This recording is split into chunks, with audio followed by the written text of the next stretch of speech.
안녕하세요. 인사이트 코리아입니다. 대한민국 조선업계에 카타르 잭팟이 터졌습니다. 코로나로 인해 휘청이던 세계 선박업계에 이번 잭팟 한 줄기 빛이 되었다는 평을 받아 화제인데요. 하지만 이는 단순한 잭팟이 아니었습니다. 외신들이 숨겨진 한국의 진짜 비결에 주목하고 있는 일에 대해 알아보겠습니다.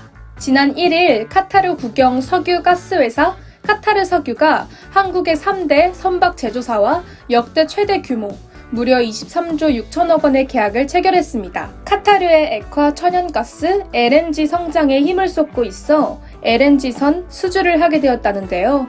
이번 계약에 따라 3대 한국 조선소는 2027년까지 카타르 석유에서 사용하는 LNG 선박 대부분을 맡아 만들게 됩니다. 카타르 에너지부 장관 겸 카타르 석유 CEO인 사드 알 카아비는 이에 대해 전 세계 LNG 선박 용량의 약 60%를 확보하는 역사상 가장 큰 규모의 기념비적 계약이라고 말했습니다. 조선 해운 시황 분석 기관인 클락슨 리서치에 따르면 대한민국 선박 제조업계는 2018년 말 7년 만에 되찾았던 선박 연간 수주량 1위를 다시 한번 중국에 빼앗기고 이후에는 신종 코로나 바이러스의 여파까지 맞으면서 사실 많이 흔들리고 있었는데요. 원래 현대중공업과 대우조선해양, 삼성중공업 등 국내 조선 빅3가 싹쓸이하다시피 한 LNG선 발주마저도 올 초에는 뚝 끊겼던 상황입니다. 하지만 이번 카타르와의 계약으로 대한민국은 중국 자국 내 발주 물량을 등에 업고 높은 점유율을 자랑하던 중국을 확실히 누를 대역전극의 기회를 잡았습니다. 각국의 외신들도 앞다투어 이번 대규모 수주 소식을 전했는데요. 알자지라는 역사상 가장 큰 LNG선 건조 프로그램의 대부분을 한국의 3대 선박회사가 점유했다고 말했고, 파이낸셜 타임즈는 이번 계약이 조선업계에 내려진 팬데믹 속 한 줄기의 빛이라고 표현했다고 하네요. 1980년 한때 LNG선 시장을 주름잡았던 일본도 한국의 수주 소식을 전했습니다. 니혼게이자의 신문은 일본 조선업계 관계자의 발언을 인용하여 LNG 시장에서 밀려나게 된 참담한 심정을 드러냈는데요. 일본은 여러 척 제작을 요구받아도 만들어낼 시스템이 마련되어 있지 않다. 우리도 계약을 따내기 위해 노력했으나 실패했다. 이어 높은 기술력이 요구되는 LNG선 수주 경쟁에서 일본은 패배했다며 결국 세계 정상 자리는 한국과 중국의 싸움이 될 것으로 보인다고 전했습니다. 하지만 중국의 반응은 조금 달랐죠. 후동중화, 장난조선 등 중국 조선소들도 LNG선을 건설할 수 있다는 데 주목할 필요가 있다며 선박을 만드는 기술을 키움과 동시에 카타르와의 긴밀한 관계를 위해 노력한다면 언젠가 한국과 정면 대결을 할 수 있을 것이라고 자신감을 보였습니다. 게다가 지난 4월 한국에 앞서 카타르로부터 LNG선 16척의 제약 계약을 먼저 따낸 것을 강조하고 있었는데요. 해당 계약의 규모는 3조 원으로 한국이 체결한 이번 계약의 규모인 23조 6천억과는 매우 큰 차이가 있는데도 말입니다. 카타르가 이렇게 큰 규모의 계약을 한국의 조선사와 체결한 데에는 사실 그럴 만한 이유가 있었는데요. 청와대는 이번 계약을 경제 외교의 결실이라고 평가했습니다. 윤재관 청와대 부대변인은 정상회담 등 외교를 통해 양국의 기업들이 서로 협력할 수 있도록 하고 총리, 산업부 장관 등 고위급 인사들도 협력을 위한 노력을 계속 해왔다고 설명하며 정상회담을 통해 양국 간 협력을 다양한 분야로 확장했고 최근 카타르의 코로나19 진단 장비는 물론 우리나라의 코로나 방역 경험을 적극적으로 공유하며 양국 간 신뢰를 쌓아왔다고 덧붙였습니다. 확실히 그간 카타르가 한국에게 은혜를 입은 건이 많은 만큼 일각에서는 이번 수주에 관해서 은혜 갚은 카타르의 모습으로도 보고 있는데요. 지난 3월 카타르 에너지부 장관이 코로나로 힘들던 시기 진단키트와 장비 부족으로 한국에 도움을 요청했습니다. 그러자 한국가스공사가 단 열흘 만에 국내 바이오 업체와 연결해 주었던 것입니다. 이러한 한국의 의리로 두 국가의 우호 관계가 더욱 돈독해진 것만은 사실인 것 같습니다.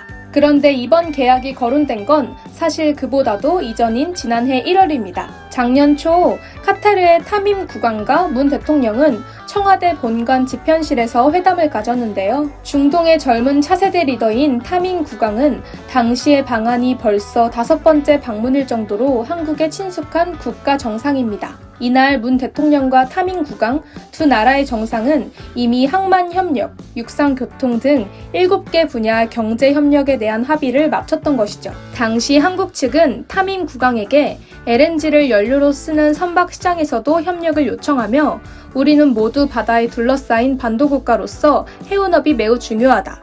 해운업은 최근 해양오염과 대기오염 등의 문제로 친환경 선박으로 전환되고 있는 추세라며 친환경 에너지인 LNG를 연료로 사용하는 선박으로 교체하면 LNG 수요 확대에도 도움이 될 것이라고 설명했습니다. 이때 타민 국왕과 함께 방한한 알카아비 에너지부 장관이 이를 듣고 카타르에 60척의 LNG선 발주 계획이 있음을 밝혔습니다.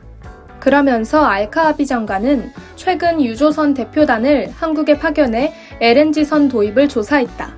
한국이 선박 수주, 만든 경험이 많고 기술력에서 정평이 난 만큼 앞으로 LNG선 도입에 좋은 협력 관계를 기대한다고 응답했습니다. 한국의 은근한 협력 요청에 적극적으로 응한 것이죠.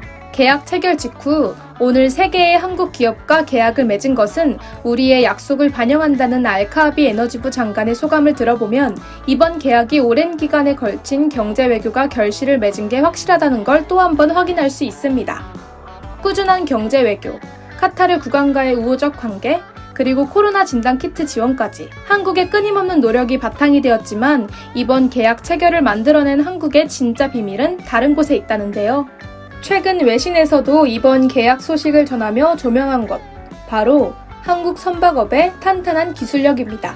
LNG 선박에는 선체 위에 화물 탱크를 싣는 모스형과 선체 내부에 탱크를 장착하는 식의 멤브레인형, 이렇게 두 종류의 화물 탑재 방식이 있는데요. 한국은 이 중 멤브레인형 선박을 택해 계속 사용하면서 발전시켜왔습니다. 이 방식은 일본이 1980년대부터 사용해오던 모스형 선박보다 40%가량 더 많은 화물을 실을 수 있는데요. 그 덕분에 1990년대 후반부터 한국 조선소는 일본을 제치고 세계 LNG 조선 산업을 장악할 수 있었습니다. 한국의 훌륭한 조선 기술은 이뿐만이 아닙니다. 이번에 한국의 조선사가 만들 LNG 선박의 연료인 LNG는 액체 상태일 때 기체 상태의 600분의 1의 부피로 줄어들기에 액체 상태로 보관 및 운송해야만 하는데요. 한국에서 천천히 기체로 변하는 액체를 다시 완전히 액체가스로 만들어 그것을 다시 화물탱크로 보내는 시스템을 개발하기도 했습니다. 한국 조선학계의 산증인인 김호철 서울대 명예교수의 저서 배는 끊임없이 바로 서려 한다를 보면 대한민국의 선박업 발전에 많은 이들의 무한한 노력이 있었음을 알 수 있습니다. 김 교수는 지난날 일본의 선박연구소를 방문해 연구 협력을 제안했지만 일본으로서는 아무것도 얻을 게 없다는 이유로 거부당했다고 적었습니다. 정부의 지원과 김 교수를 비롯한 학계의 노력을 기반으로 한국 조선업이 조금씩 두각을 나타내자 이때부터는 선진 조선국의 견제가 시작됐다고 합니다. 늦은 출발이라는 불리함에 견제까지 극복해야 했던 것이죠.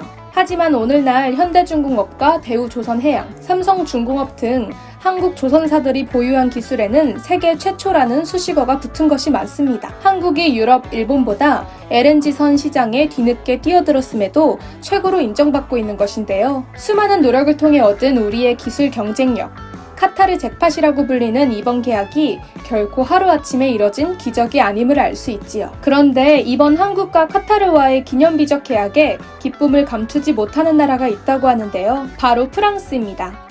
우리나라가 오랜 기간 사용해온 멤브레인 형태 화물창, LNG 운반선의 핵심이기도 한 이 화물창 설계의 원천 기술을 보유한 기업이 프랑스의 GTT이기 때문입니다.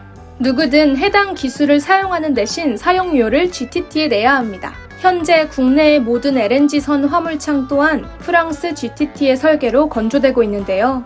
우리 조선사들이 GTT에 지불하는 금액이 어마어마합니다. LNG 선박 1척을 만들 때 로열티로 배값의 5%가량인 100억 원을 내고 2005년부터 현재까지 국내 조선사가 GTT에 지급하는 로열티만 4조 원이 넘는다고 하는데요. 상황이 이렇다 보니 조선 3사가 이번 카타르와의 계약으로 100척을 건조하면 GTT는 1조 원 넘는 반사 이익을 챙기게 되는 셈입니다. 앉아서 편안하게 돈을 버는 것으로도 부족했는지 GTT는 멤브레인형 화물창에 대한 라이센싱 제공뿐만 아니라 도면, 감리, 조건 해석 등의 기술적인 솔루션도 같이 제공하면서 비용을 청구하고 있었습니다. 사실 국내 조선업계는 오랜 기간 멤브레인형 화물창을 활용해 오면서 기술적으로 경험이 쌓인 상태이기 때문에 굳이 GTT의 기술 지원까지는 받을 필요가 전혀 없는 상황입니다. 그럼에도 불구하고 GTT 측은 멤브레인 화물창 기술 사용을 허락해주는 조건으로 불필요한 다른 기술 지원까지 강제적으로 받도록 하고 있어 어쩔 수 없이 상당한 금액을 GTT에 지불해야 하죠. 이건 잘 나가는 국내 LNG선 사업의 뼈아픈 약점인데요. 한 조선업계 관계자는 GTT가 멤브레인형 화물창에 대한 라이센스를 갖고 있다는 점을 악용해 불평등한 형태의 계약을 제시하는 등 갑질을 하고 있다고 주장했습니다. 또 기술 자립을 통한 경쟁력 강화가 시급하다는 목소리도 나오고 있습니다. 하지만 가만히 있을 한국이 아니죠. 이를 해결하여 기술적으로도 완전히 자립한 선박업계의 선두 국가가 되기 위해 산업통상자원부와 산업기술평가관리원은 한국형 LNG 화물창 기술 개발에 박차를 가할 계획입니다. 산업기술평가관리원은 11일부터 LNG 선박용 화물창 개발 공고를 내고 본격적인 기술 개발에 나설 계획이라고 하네요. 화물창 성능을 개선시키는 것은 물론 조선사 등 민간 주도로 과제를 수행하도록 해 상업화 가능한 가격까지 겸비한 기술 경쟁력을 확보하겠다는 계획입니다. 1990년 선진국의 견제와 억압에도 우뚝 성장한 명실상부 조선업 강국 대한민국. 지난 40년간의 풍부한 경험과 뛰어난 기술력, 게다가 기술 개발을 위한 정부와 기업의 끝없는 노력이 있으니 이번 카타르와의 계약은 한국 조선업 제도약의 시작에 불과할 것 같네요. 지금까지 인사이트 코리아였습니다. 감사합니다.